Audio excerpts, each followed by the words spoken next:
Bien, Seigneur. Seigneur, pour tout cela, nous te remercions aussi, Seigneur, car nous n'y pensons pas souvent. Merci. Seigneur, nous te remercions. Nous te remercions au nom de ton Fils Jésus-Christ. Merci. Amen. Amen. Merci, Jésus.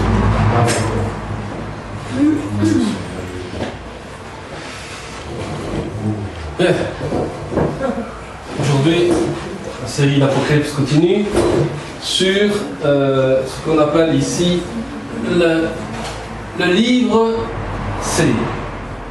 Alors, un livre à l'époque du Nouveau d'Ancien Testament, c'était un rouleau comme ça qui était du papyrus, qu'on appelle ça. Et les scellés sont ceux-ci qu'on appelle des sceaux, qui maintenant ne voient plus. Et les seuls scellés ici sur ce livre que Dieu a présenté devant Jean, il n'y avait qu'un seul qui pouvait l'ouvrir, ces scellés-là. Qu'est-ce qui peut l'ouvrir? Vincent, tu peux l'ouvrir, toi? Gesù. Qu'est-ce qui peut ouvrir les scellés? Solo Gesù può aprirlo. Lo può aprire soltanto Gesù. Solo lui è degno. Seulement lui qui est digne. Amen. Per me è così. Quelqu'un d'autre? Jésus. Il y a Jésus seulement qui peut l'ouvrir.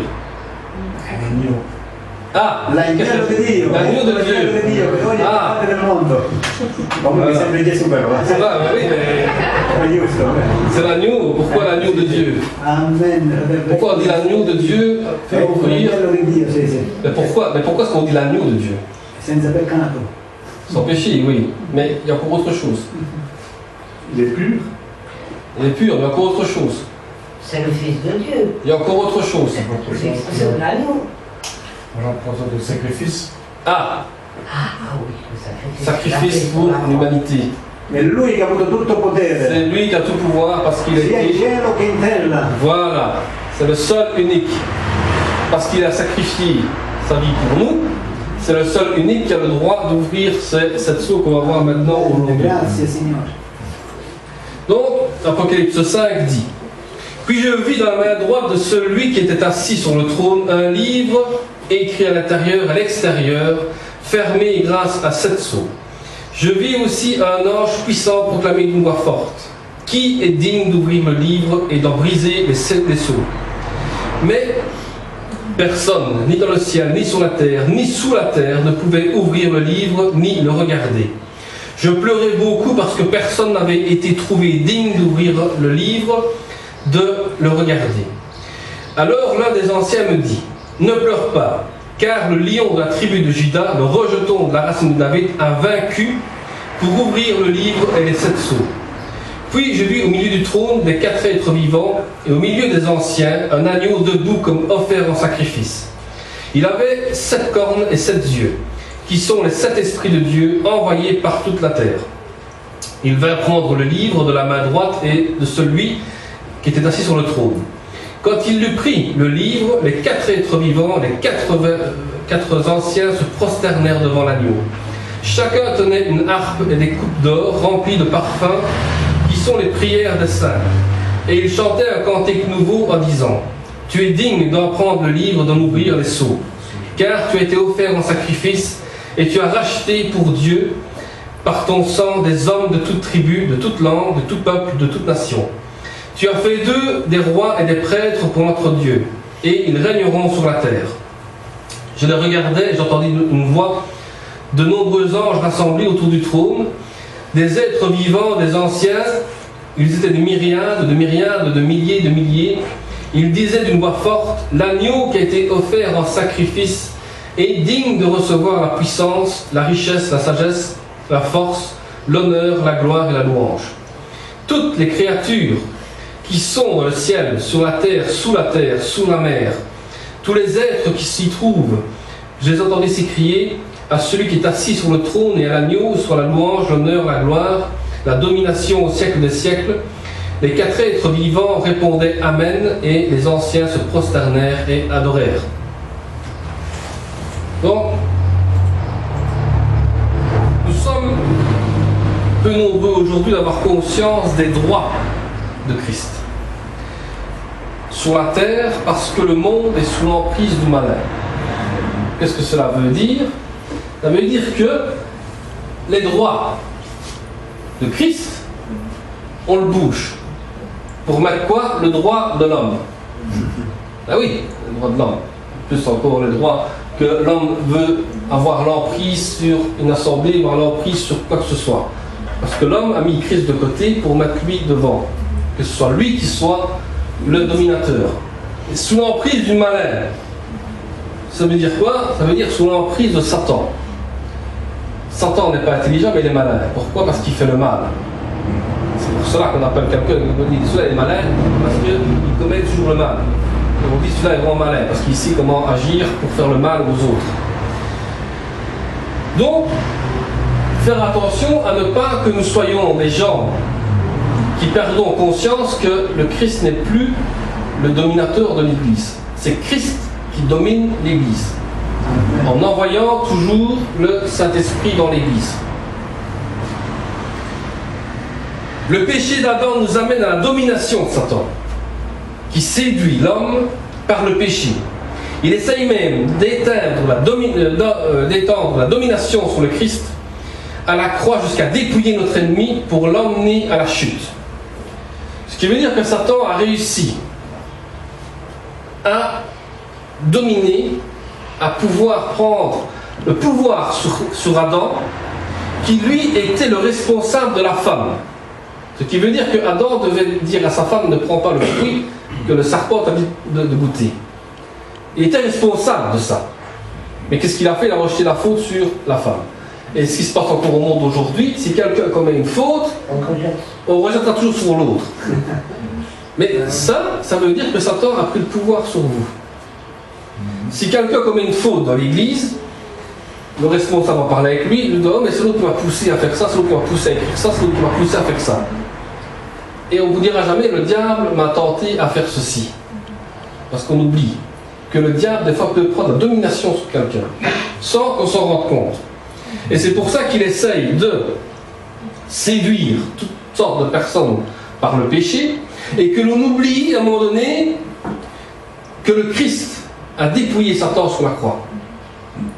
Le Christ a vidé toute puissance de Satan sur la croix. Et Satan essaie de vous faire oublier ça. Pourquoi? Parce que la victoire de Christ sur la croix en public a exposé les puissances du mal, il a dépouillé ses droits sur le monde, et Satan en fera de tout pour reprendre le pouvoir. Quand le Christ a été crucifié sur la croix en public, les gens étaient là: ah, tu vois, tout est fait passer pour Jésus, et pas ce qu'il est devenu. Mort crucifié sur une croix. Et qu'est-ce que les pharisiens ont fait à cette époque-là? Ils ont dit: ah, mais la loi, elle dit, maudit soit l'homme qui soit pendu sur une croix. Il est marqué dans Exode, je ne sais plus dans quelle, la loi de Moïse, il a marqué ça, que tout homme qui était pendu sur une croix était maudit. Oui, Christ a été maudit à un moment donné sur la croix. Pourquoi? Parce que les péchés sont rentrés dans son corps. Et quand il y a eu les ténèbres qui se sont faites au milieu de la croix, tout ce qui était mauvais a été détruit. Satan a eu une guerre entre Dieu et Satan, et Christ a fait exploser Satan. Satan a perdu tout pouvoir sur la terre. Et qu'est-ce qu'il essaye maintenant? Il essaye de reprendre le pouvoir sur la terre. Par n'importe quel moyen, par n'importe quelle astuce qu'il peut avoir. Du chef religieux jusqu'à un homme anti-chrétien ou non-chrétien. Il pourra prendre n'importe quel pouvoir, il essaiera par tous les moyens. Et quelles sont sa tactique maintenant qu'il essaye à travers les églises? C'est, je vous ai expliqué plusieurs fois, c'est qu'il essaye de réunir plusieurs églises en une, afin que nous puissions dire: nous avons une paix mondiale religieuse. Mais là, Satan va reprendre le règne au-dessus.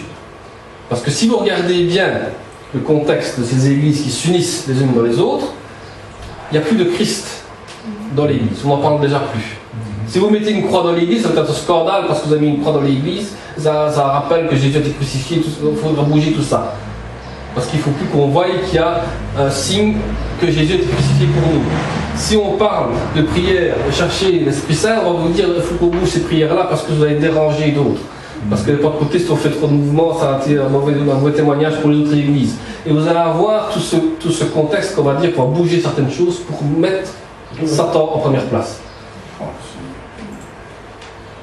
La question est souvent: pourquoi Dieu, qui connaît à l'avance certaines choses de notre vie, nous laisse dans les situations difficiles? C'est vrai que bien souvent on se dit, mais pourquoi dans cette église-là ça va mal? Pourquoi est-ce que nous autres on n'arrive pas à avoir plus ceci? Pourquoi est-ce qu'on n'arrive pas?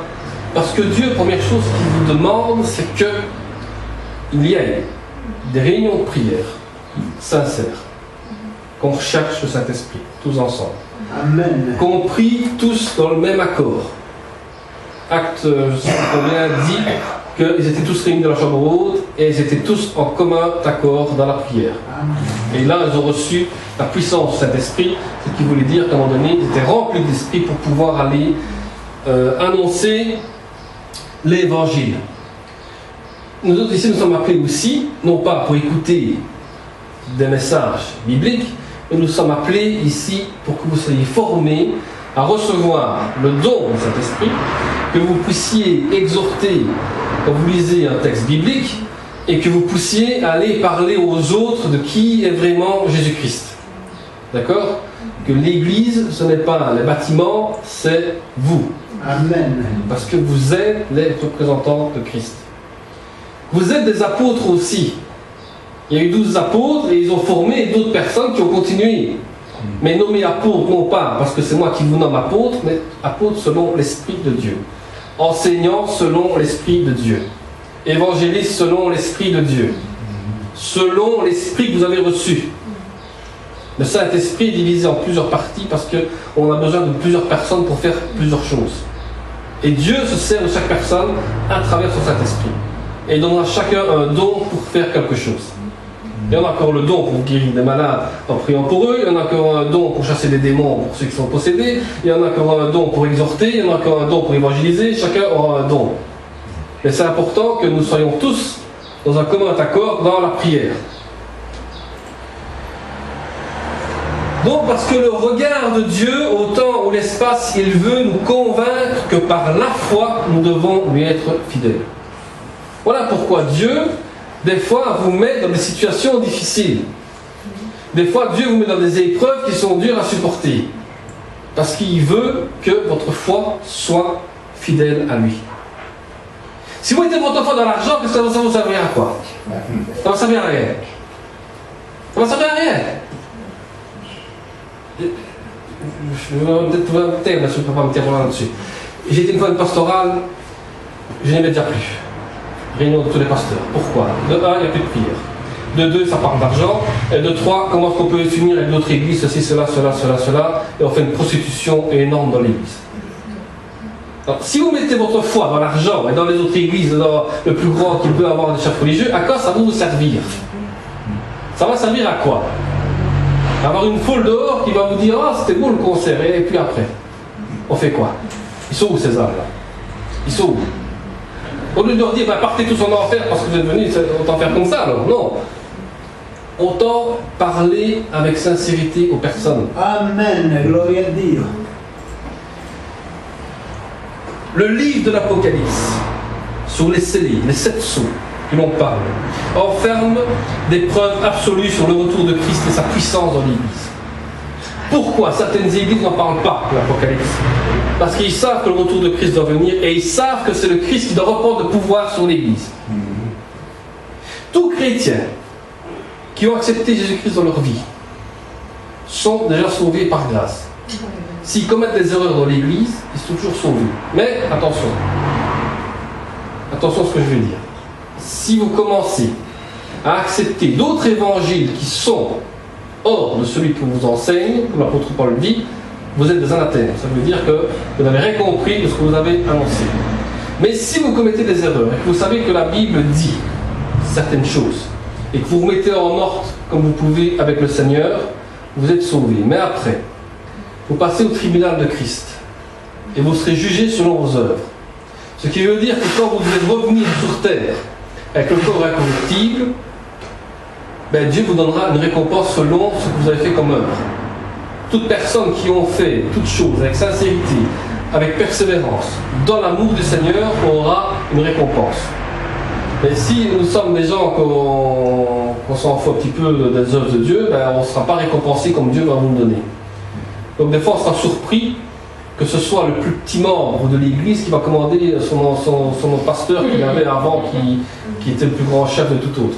voyez que des fois, le Seigneur peut vous relever le plus faible, des fois, parce qu'il a fait des bonnes œuvres pour le Seigneur et qu'il a persévéré en gardant son nom. C'est ça qui est très important. Et qu'aussi, qu'il est important de parler du retour de Christ. Pourquoi? Pas pour vous faire peur, pas pour vous faire pleurer, mais parce que vous allez avoir un travail à faire pour le Seigneur dans la grande tribulation qu'on va voir plus tard. Parce que le jour de la grande tribulation, il n'y a plus d'église catholique, il n'y a plus d'église orthodoxe, il n'y a plus d'église évangélique, il n'y a pas de côté ou autre, il n'y a plus de mosquée, il n'y a plus rien. Il n'y aura plus de religion.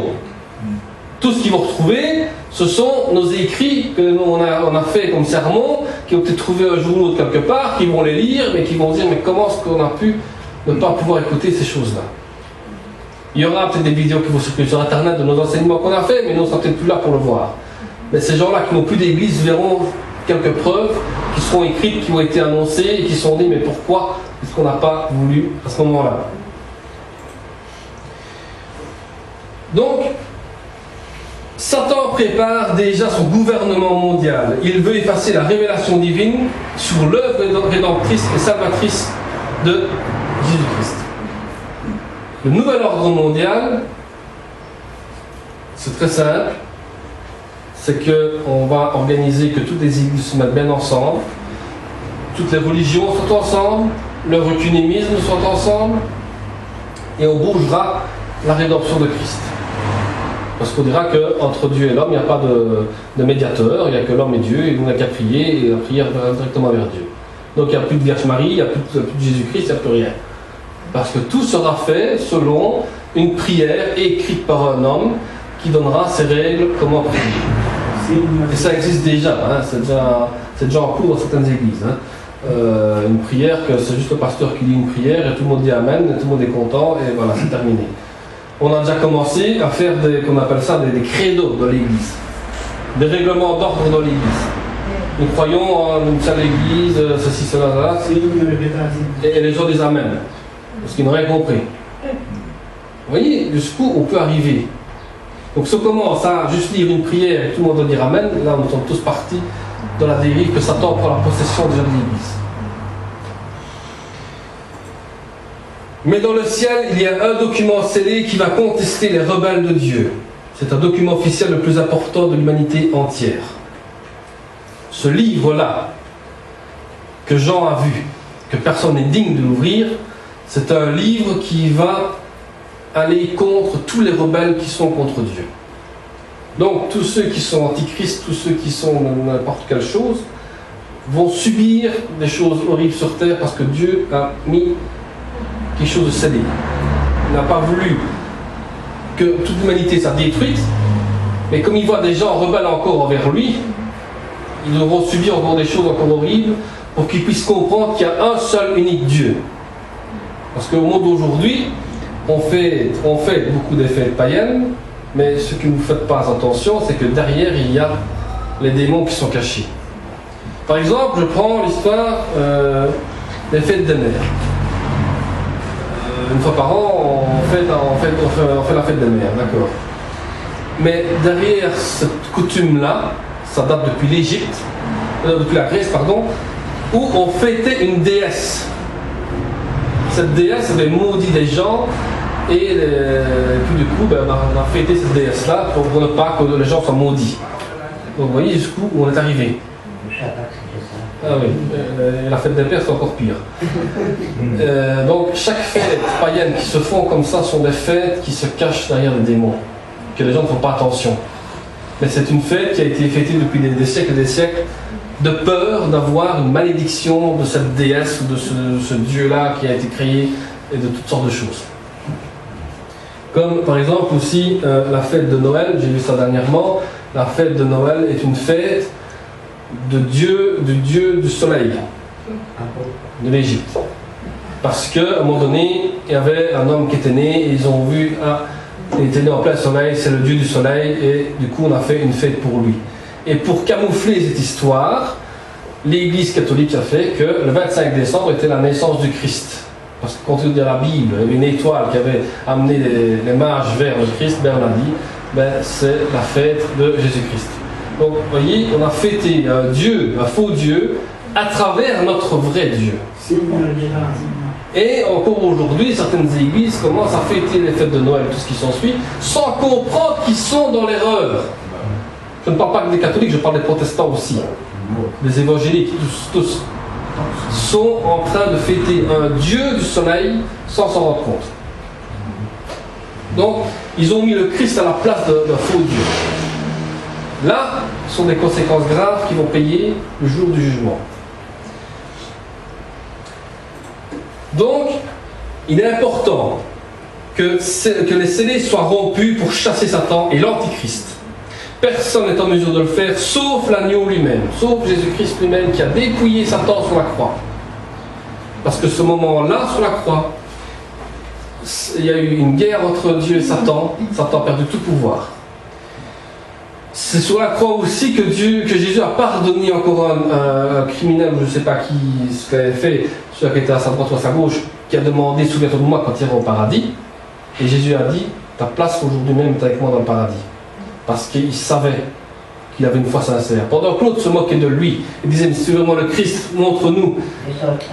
Il est parti dans une mort horrible, tandis que l'autre est parti en paix avec le Seigneur, malgré sa souffrance.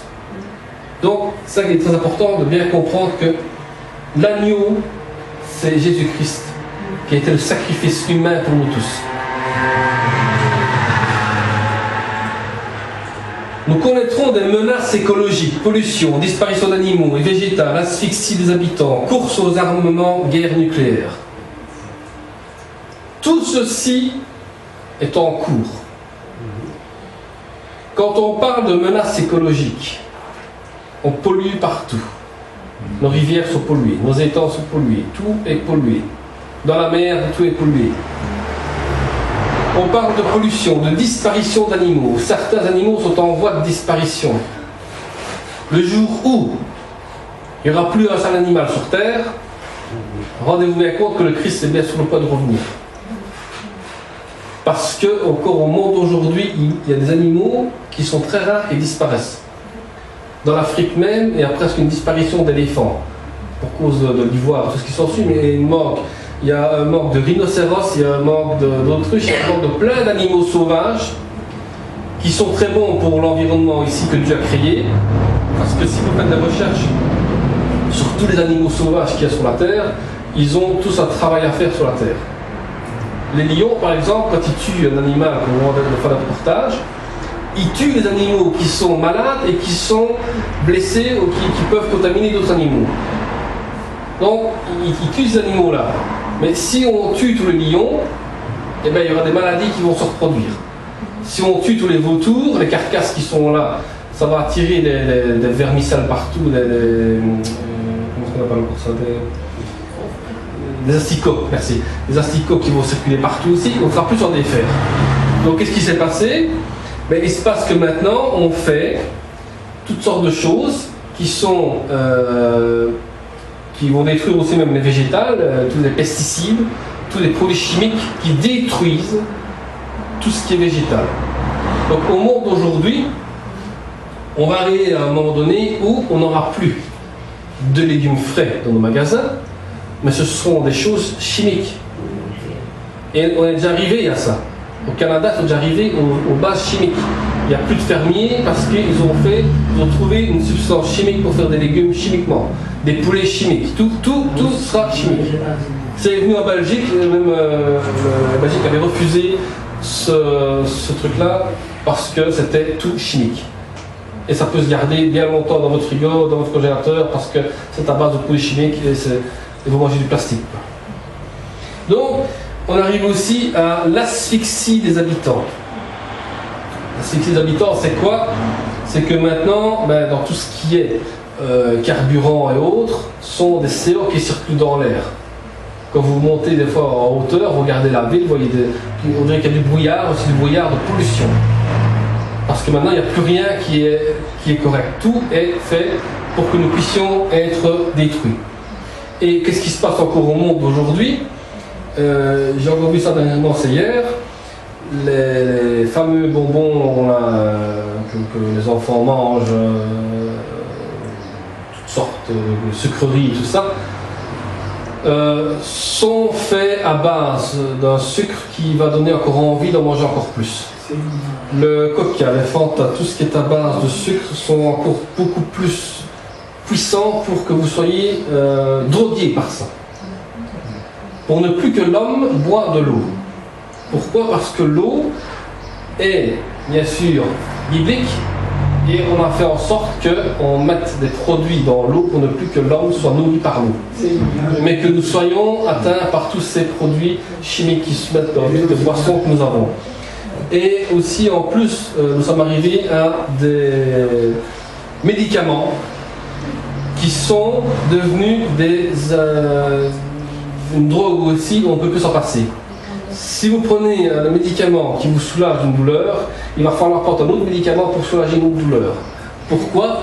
Parce que l'ordre mondial fait en sorte que chaque personne puisse être tuée par toutes sortes de médicaments, par toutes sortes de boissons, pour ceux qui n'acceptent pas d'être un antichrist. Donc l'antichrist déjà se menace déjà comme ça. Ils viennent déjà par toutes sortes de choses comme ça. Donc Satan a déjà mis tout en œuvre pour impressionner les hommes en faisant croire que Dieu a échoué, mais le document scellé est le document qui va détruire Satan. Donc vous voyez déjà, il a déjà mis tout en place. Les armements nucléaires, tout est en place. Si vous voyez en Syrie, ils ont déjà fait les premiers tests de guerre nucléaire, de missiles nucléaires. Donc un avion lance un missile et ça explose et c'est toute une bactérie nucléaire qui tombe sur les habitants et on ne sait plus vous allez faire. Donc déjà, depuis Tchernobyl à aujourd'hui, nous avons ces attaques nucléaires qui sont tombées. Donc Satan a déjà mis tout en place. Apocalypse 5, 2, 4 dit « Je vis aussi un ange puissant qui proclamait d'une voix forte qui est digne d'ouvrir le livre et d'en rompre les sceaux. Mais personne, ni dans le ciel, ni sur la terre, ni sous la terre, ne pouvait ouvrir ni le regarder. Je pleurais beaucoup parce que personne n'avait été trouvé digne d'ouvrir le livre, ni de le regarder. » Alors, pourquoi a-t-il pleuré? Aucun homme ne peut ouvrir le livre car l'humanité est sous l'emprise de Satan. Le monde aujourd'hui ne comprend pas que la rédemption vient de Christ. Les gens n'arrivent pas à comprendre qu'aujourd'hui nous sommes sauvés que par le Christ. Amen. Les gens aujourd'hui n'arrivent pas à comprendre que c'est le Christ lui-même qui a donné sa vie pour nous. Les gens aujourd'hui n'arrivent pas à comprendre que c'est l'agneau, le seul unique qui a donné sa vie pour nous. On est tous basés sur l'agneau pascal de Moïse, mais on n'arrive pas à comprendre que le vrai agneau humain a été Jésus-Christ, qui a donné sa vie uniquement pour que nous puissions être sauvés et libérés que par lui. Parce que Christ a versé son sang à la croix du Calvaire pour que des multitudes de personnes soient sauvées. Et comme on a vu dans l'Apocalypse, pour que toute langue, toute nation, tout le monde puisse être sauvé. Du musulman jusqu'au catholique, jusqu'au protestant, jusqu'au orthodoxe, tout le monde puisse être sauvé que par lui. Mais il faut reconnaître seulement que c'est Jésus-Christ, le seul unique, qui a donné sa vie. Donc, le processus du sang versé, la loi de Moïse prévoyait déjà 3 genres de rachat dans l'Ancien Testament. C'était le rachat de la propriété. Quand un juif était dans le besoin et devait vendre son champ, il devait proposer à son plus proche parent selon l'Ancien Testament. Comme on voit dans Ruth, chapitre 4, on raconte dans son histoire comment Boaz acquit une parcelle appartenant à Elimelech et en prend possession en parent rédempteur avec droit de rachat. Donc, ici c'est un exemple que je vous donne, que j'expliquais après pourquoi est-ce qu'il y avait ces 3 processus-là. Donc ici on voit que d'abord un juif devait vendre son terrain à son propre parent, à son frère, ou à sa soeur, ou à son père. Quand il était dans le besoin, c'était par la famille. Le rachat d'esclavage. Si un juif, un bout de ressources, s'était vendu comme esclave, son plus proche parent devait le racheter et devenir le rédempteur de son frère. D'accord? Et ensuite, le rachat de la postérité. Quand une femme juive perd son mari sans avoir eu des enfants, le beau-père devait la prendre pour épouse. Donc, c'est 3 choses que nous voyons ici, mais que maintenant, le Christ a accompli 2 lois de l'Ancien Testament, celui de l'esclavage et de la postérité. Donc, on n'est plus sous l'Ancien Testament, mais nous sommes dans le Nouveau Testament sous la grâce de Dieu. Amen. Donc, ce qui veut dire que nous sommes rachetés de plusieurs choses. Nous sommes rachetés, comme on a vu auparavant, donc la propriété. Donc, Christ est propriétaire de notre âme. Amen. Le rachat d'esclavage, nous ne sommes plus esclavages du péché, nous sommes libres de l'esclavage du péché parce que nous sommes libres en Christ. Le rachat de la postérité, ce qui veut dire que toute personne, tout couple, je parle dans les couples, qui ne savent pas avoir d'enfants, ne vous faites pas opérer pour avoir des enfants, ça ne sert à rien. Parce que vous commettez un péché devant Dieu. Ceux qui se font opérer pour avoir des enfants commettent le plus grand péché devant Dieu. Parce qu'ils vont contre nature et ils vont contre la volonté de Dieu. Dieu permet, à ce moment-là, que vous pouvez adopter un enfant. Parce qu'il y a tant d'enfants orphelins, et l'Ancien Testament disait ici que même si la femme était veuve sans enfant, le beau-père devait la prendre comme épouse. Et vous, aujourd'hui, nous sommes appelés, si on a l'occasion d'adopter un enfant, de pouvoir l'adopter. Pour ceux qui n'ont pas d'enfants, c'est biblique. Mais on veut aller contre la Bible, on veut aller contre la volonté de Dieu en faisant des opérations, parce que la technologie d'aujourd'hui fait qu'on puisse arriver. Et puis on s'étonne qu'il y a des problèmes dans votre santé et autres, parce qu'on a été contre la volonté de Dieu, et Dieu, pour finir, fait son œuvre aussi. Donc, celui de la propriété est proche et il fera des droits de propriétaire sur la terre.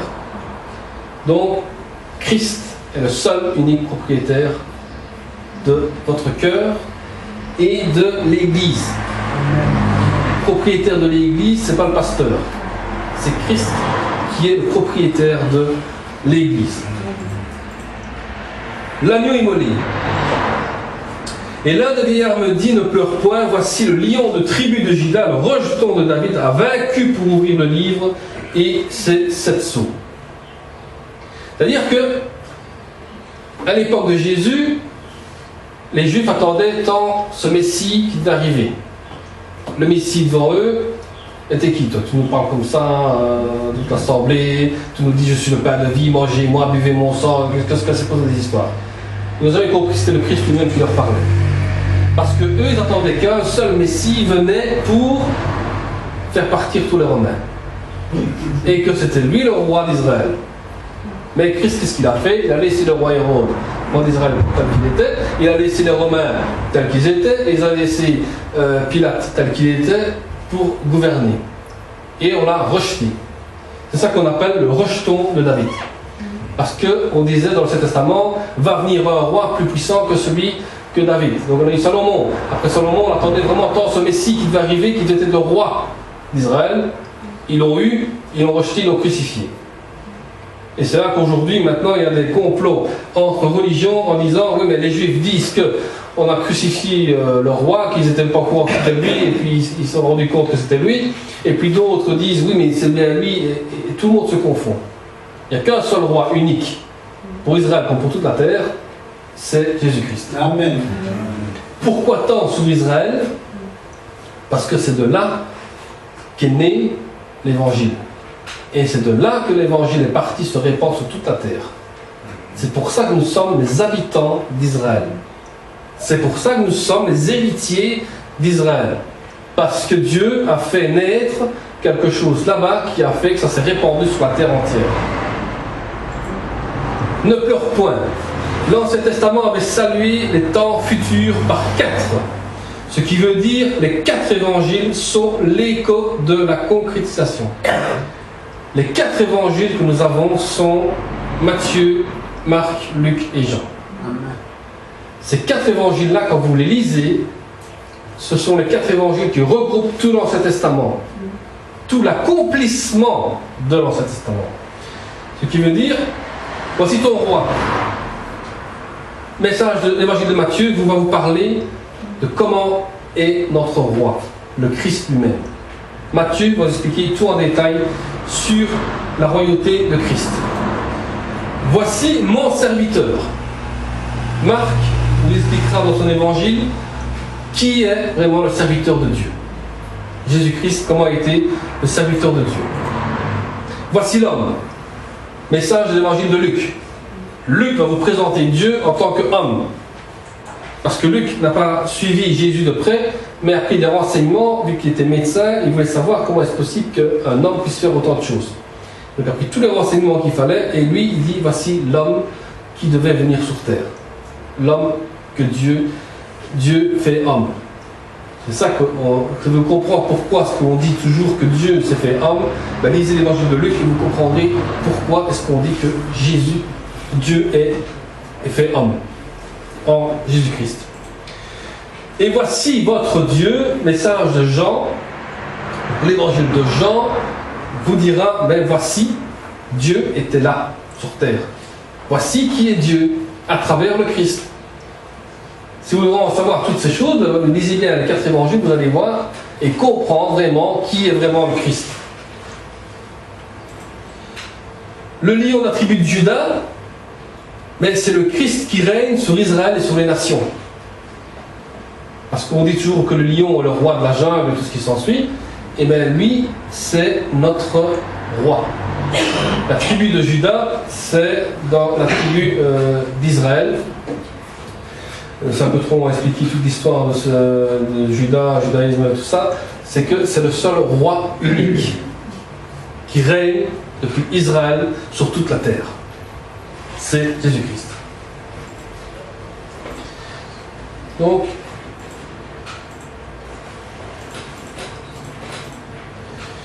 et je vis au milieu du trône et des 4 êtres vivants et du milieu des vieillards un agneau qui était là comme immolé. Il avait 7 cornes et 7 yeux qui sont les 7 esprits de Dieu envoyés par toute la terre.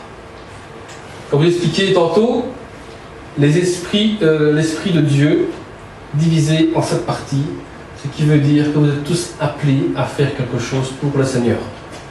Le Saint-Esprit se divise en plusieurs parties pour que vous puissiez être des personnes qui vont aller annoncer partout sur la terre. Les 7 yeux que l'on voit sont les yeux de Dieu qui sont sur l'Église.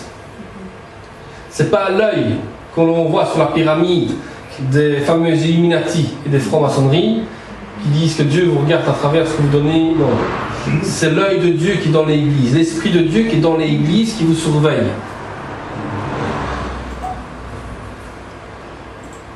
Donc le Christ est vainqueur comme un lion de Juda. Il ouvre les sceaux du livre, il a remporté la victoire à la croix en étant l'agneau que l'on mène à la boucherie. Comme vous avez Ésaïe 53, on prophétisait déjà de ce Messie qui allait venir, amené comme une brebis muette devant ceux qui l'attendent, et un agneau à la boucherie. Pourquoi ? Parce que quand Jésus a été devant Pilate, et que Pilate dit « Je ne trouve aucun défaut dans cet homme, que voulez-vous que j'en fasse avec ?» Et il vous dit, crucifie-le. Et quand Pilate demande à Jésus, mais tu vois, ces gens-là sont en train de te dire qu'ils veulent te crucifier, tu ne bouges même pas, et t'es leur roi. Et Jésus n'a pas répondu. Il a dit, je suis la vérité. Et quand Pilate a dit, mais qu'est-ce que la vérité ? Il avait devant lui la vérité. Le seul unique personne était devant lui, Dieu lui-même devant lui. Il n'a pas compris. Et on a amené Jésus dans une boucherie. Parce qu'à l'époque des Romains, on vous fouettait à 40 coups de fouet, plus vous étiez fouetté par des lanières en cuir avec des petits picots sur les charnières, et ça vous arrachait la chair. Personne ne pouvait résister à ça. Mais Christ a réussi à vaincre déjà cette première partie-là. Donc ils se disent, c'est pas possible que cet homme est encore vivant. Donc on lui met une couronne d'épines sur la tête. Parce que bien souvent, quand l'épine touche ici votre tête, ça peut vous faire tomber dans un coma et puis vous mourir. Ça ne lui a rien fait non plus. Le sang a coulé, mais ça n'a rien fait non plus. Et alors aujourd'hui, pour finir, il ne reste plus qu'une seule chose à faire, c'est de le crucifier. Pour qu'il meure une bonne fois. Et quand Jésus a dit, je te remets mon esprit, ils ont dit, mais c'est pas possible, il n'est pas encore mort, qu'est-ce qu'il faut faire ? Il faut transpercer dans le cœur pour pouvoir que... C'est pour ça que c'est lui seul qui a eu la lance à travers le côté pour être transpercé. Mais tous ces enseignements qu'il y a sur le Christ, je ne sais pas si vous l'avez déjà expliqué, c'est que les coups sur le corps, le sang qui a coulé sur le corps, c'est le sang qui vous purifie tout l'intérieur de votre corps. Maladie, tout ce qui est mauvais en vous est purifié par le sang de Christ. Le sang qui coule à travers sur le front, l'épine, c'est la purification de toutes vos mauvaises pensées. Tout est purifié par le sang de Christ. La lance qui transperce le corps, qui va jusque dans le cœur, et quand on voit que le Romain a été aspergé d'eau et de sang, c'est parce que le sang de Christ vous a purifié et de Dieu vous êtes lavé. Et le signe de l'eau qui vous montre par votre baptême que vous êtes lavé et purifié par le sang de Christ. Donc, l'agneau immolé qui a versé son sang pour nous purifier de nos péchés. Comme je vais vous expliquer maintenant sur le sacrifice de Christ. 1 Pierre 18-20 dit « Sachant que ce n'est pas par des choses périssables, par de l'argent ou de l'or, que vous avez été rachetés de la vaine manière de vivre que vous aviez hérité de vos pères, mais par le sang précieux de Christ, comme d'un agneau sans défaut et sans tache, prédestiné avant la fondation du monde et manifesté à la fin des temps, à cause de vous qui par lui croyez en Dieu, lequel l'a ressuscité des morts, et lui a donné la gloire, en sorte que votre foi et votre espérance reposent sur Dieu. » Pierre ne marche pas seulement quand il écrivait quelque chose, il était très direct, très franc, des fois impulsif. Je me suis comment faire aussi ce matin que Pierre était, si on dit l'histoire de Pierre, c'est quelqu'un de très impulsif, qui, quand il était dans un discours, il lâchait les vérités qu'il ne fallait pas lâcher trop vite, mais bon, c'était Pierre. Puis à un moment donné, où, après sa vieillesse, il a un petit peu assagi sur ses pensées. Ici, il dit bien, et ça parle pour toutes les églises, vous n'êtes pas rachetés par de l'argent. C'est parce que vous donnez de l'argent dans l'église que vous êtes sauvés. C'est parce que vous donnez votre cœur à Dieu que vous êtes sauvés. Et Pierre là-dessus était clair, parce qu'il y a même des passages où il dit péris toi avec ton argent parce qu'on n'achète pas les dons de Dieu. Si on vous demande de l'argent dans une église, moi j'ai envie de leur répondre comme Pierre a répondu, maudis-toi avec ton argent parce qu'on n'achète pas les œuvres de Dieu. Amen. On n'achète pas les œuvres de Dieu. On est déjà racheté depuis bien longtemps par l'œuvre du sacrifice de la croix. Là, nous sommes rachetés. Donc, les conséquences de la rédemption, les louanges à Dieu. Quand on lit dans l'Apocalypse, donc, il vint et il prit le livre de la main droite de celui qui était assis sur le trône. Quand il eut pris les livres, les 4 êtres vivants, les 24 vieillards se prosternèrent devant l'agneau, tenant chacun une harpe et des coupes d'or remplies de parfums qui sont les prières des saints. Ce qui veut dire que les saints, ce sont ceux qui sont vivants ici sur terre. Parce que vous avez été sanctifiés par le sang de l'agneau. D'accord ? Les coupes d'or sont des coupes qu'on représente comme ça dans la Bible, mais ce qui veut dire que ce sont toutes vos prières qui sont rassemblées, qui montent vers Dieu parce que vous avez été sanctifiés, parce que vous avez compris que vous avez été rachetés par Dieu. Et il chantait un cantique nouveau en disant « Tu es digne de prendre le livre, d'en ouvrir les sceaux, car tu as été immolé, tu as été racheté pour Dieu par ton sang des hommes, de toute tribu, toute langue, tout peuple, toute nation. Tu as fait d'eux un royaume sacrificateur pour notre Dieu et ils régneront sur terre. » Vous êtes appelés à proclamer le royaume de Dieu. Nous sommes appelés à pouvoir faire répandre le royaume de Dieu. Nous sommes tous appelés à faire quelque chose pour Dieu. Quel que soit le travail que Dieu vous donnera, nous sommes tous appelés pour faire quelque chose pour Dieu. Et c'est là que quand le Christ prend le livre en main, il y a un éclat de gloire, un immense concert que l'enfer redoute des louanges entonnées par les 24 anciens. Les 24 anciens qu'on parle dans la Bible, ce sont des églises qui représentent celles qui ont persévéré et celles qui cherchent toujours le Saint-Esprit dans l'Église et qui louent le Seigneur avec sincérité, avec foi et avec persévérance. Et là, on voit ici que l'enfer redoute de ce qui va leur arriver. L'enfer, dit le diable, ce n'est pas lui-même ce qui va lui arriver encore maintenant. Il rigole quand on lui dit tout son futur qui va arriver. Mais quand l'heure va sonner, je peux vous dire que là, c'est pas vous qui va trembler, c'est lui qui va trembler devant vous. Parce qu'il sait ce qui va se passer.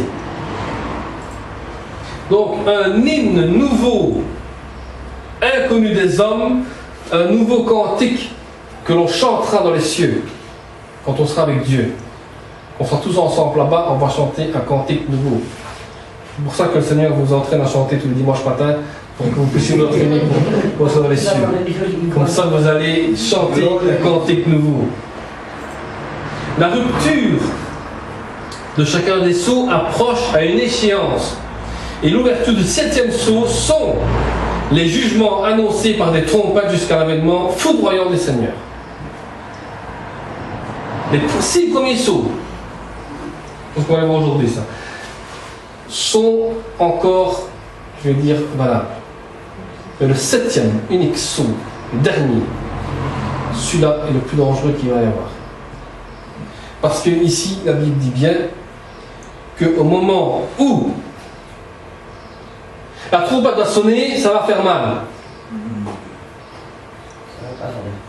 Ça va faire mal parce que vous allez avoir un avènement foudroyant du Seigneur. Ce qui veut dire qu'au moment donné où la trompette va sonner, tu n'as pas le temps de dire au revoir à ta femme Vincent, puis tu seras pris en un clin d'œil.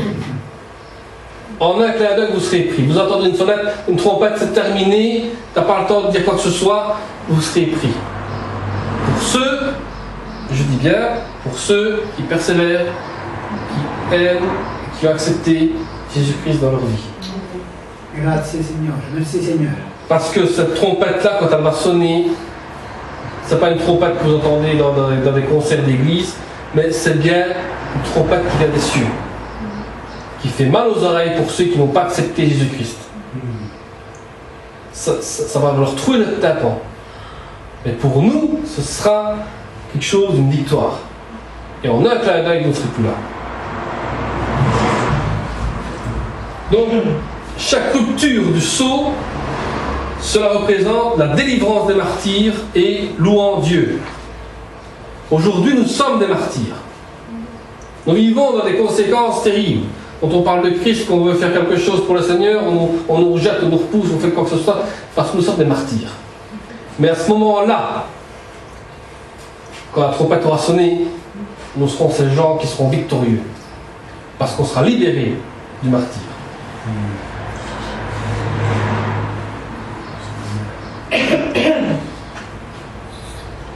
Apocalypse 5, 11 à 13 dit: Je regardais et j'entendis la voix de beaucoup d'anges autour du trône et des êtres vivants, des vieillards, et leur nombre était des myriades, des milliers de milliers. Et il disait d'une voix forte: L'agneau qui a été immolé est digne de recevoir la puissance, la richesse, la sagesse, la force, l'honneur, la gloire, la louange. Et là on voit aussi que toutes les créatures louent et adorent Dieu. C'est là où vous êtes appelés à voir quelque chose de puissant. La richesse de Dieu, la sagesse de Dieu, la force, toutes sortes de choses que l'on voit. Donc on voit dans ces versets les 7 choses qui vont arriver sur terre.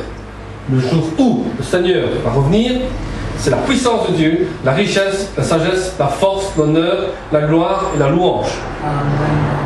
Et toutes personnes seront obligées de s'agenouiller devant Dieu. Même les plus grands ministres ou autres que vous pouvez avoir sur terre seront obligés de se prosterner devant l'unique Dieu. Donc, au moment de la venue de Jésus-Christ sur terre, il y a un concert de louanges qui va éclater. Ce n'est pas un concert de tous ceux qu'on connaît pour l'instant des artistes chrétiens, mais ce sont vraiment des louanges que nous-mêmes nous ferons devant Dieu, que nous-mêmes on va porter devant Dieu.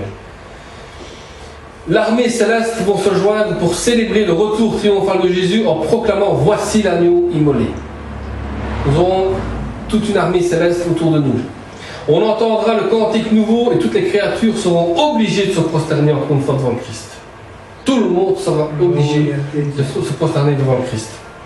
Tout genou fléchira, toute langue confessera que Jésus est le Seigneur et la gloire de Dieu. Et malgré nos difficultés, la détresse, le malheur qui règne sur la terre, même les tempêtes, il faut garder les yeux fixés sur ce qui se passe dans le ciel et goûter ainsi aux puissances des siècles à venir. C'est vrai qu'on a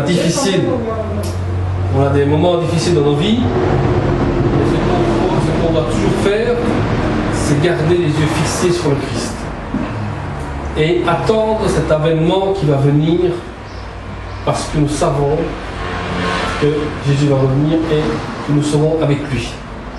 Amen. Au siècle des siècles, comme la Bible dit. C'est pour ça que dans les lettres de cette Église, on dit toujours écoutez ce que l'Esprit dit à l'Église. Parce que Dieu vous parle à chaque moment présent. Chaque fois que vous ouvrez votre Bible, chaque fois Dieu vous parle pour une chose que vous devez savoir. C'est que Dieu a besoin de vous pour quelque chose. Vous êtes ici en tant que martyr, vous êtes formés pour les siècles plus tard, du travail que nous allons faire pour le Seigneur dans le millénium. Quand Satan sera enchaîné, on a encore un travail à faire sur terre. Et c'est de récupérer encore des âmes perdues qui n'ont pas accepté le Seigneur à ce moment-là. Donc, c'est pour ça qu'il faut vraiment être persévérant dans toutes choses. Amen. Amen. Nous allons prier.